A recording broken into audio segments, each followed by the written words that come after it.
Welcome back to my channel. This is part 6 of our Introduction to Calculus series, and today we're exploring derivatives rules. Let's get started. In the last video, we saw that the derivative of a constant times a function is just the constant times the derivative of that function.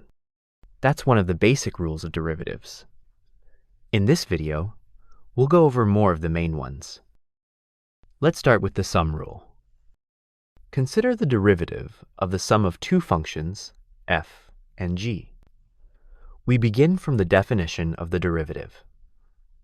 Now, simplify the numerator and group the f terms on one side and the g terms on the other.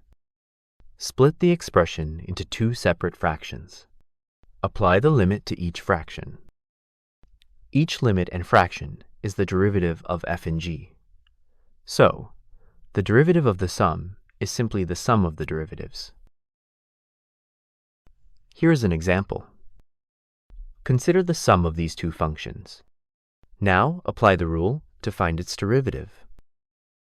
The derivative of x squared is 2x, and the derivative of sine is the cosine of x, which is the result. Now let's see the product of two functions. Once again, begin with the definition of derivatives. Let's add and subtract this expression. As you know, the result is 0, so there is no problem to do this. Separate the terms in the numerator. Break it into fractions, and pull out the common factor. Apply the limit to each fraction, and rewrite it. Now, apply the limit to each term, knowing that the limit of the product is the product of the limits. The limit of fx plus h is fx when h goes to 0. The second limit is the derivative of g. The limit of a constant is the constant itself. The last limit is the derivative of f. And that gives us the product rule. Let's use the same two functions as an example. Now apply the rule, but be careful. First, the function f, then the derivative of g, then f prime, finally g. And here's the result. Let's see what happens when we divide two functions. Just keep in mind that gx must not be 0. Otherwise, we might end up with an undefined result. Now, let's start with the definition of derivatives. Rewrite each fraction with the same denominator, and simplify it. Now add and subtract this expression. Group the terms in the numerator, and find out the common factor. Switch the terms inside this parenthesis. Don't forget to switch the sign outside the parenthesis. Split the expression into two fractions, and then into four fractions. We can see that these two terms are the derivatives of functions f and g.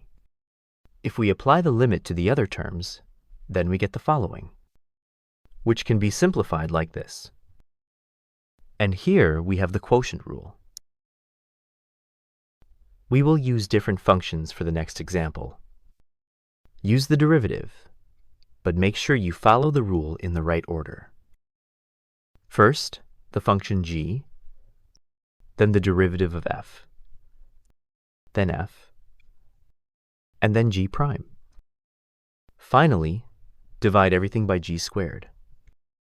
Simplify the numerator to get the result. Remember, g can't be 0.